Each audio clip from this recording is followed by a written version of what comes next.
Kapatid ng COVID-19 patient na taga Binmaloy, Pangasinan, sumailalim na sa swab test matapos magpositibo sa rapid testing. Sundan sa report.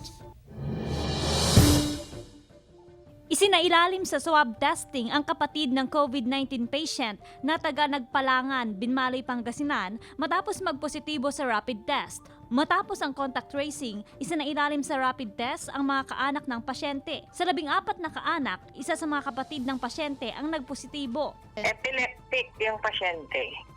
Yun lang ang niya, medical history.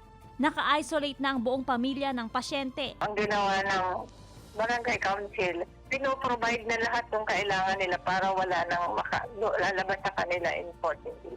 Negatibo ang resulta ng swab test na nag-iisang probable case mula sa barangay Nagsaing, Kalasyaw. Unang nagpositibo sa rapid test ang probable case kaya muli siyang isinailalim sa swab test. Ang rapid test, 30 to at most 40% ng accuracy niya. Kasi it can be detected in other types of, condition other than COVID-19. So it's not that specific.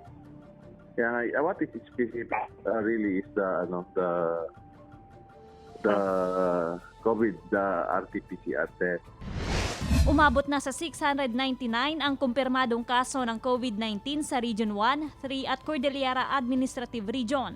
79 sa Region 1, 53 sa Cordillera Administrative Region at 567 sa Central Luzon. Joan Punsoy, Balita Kamyanan.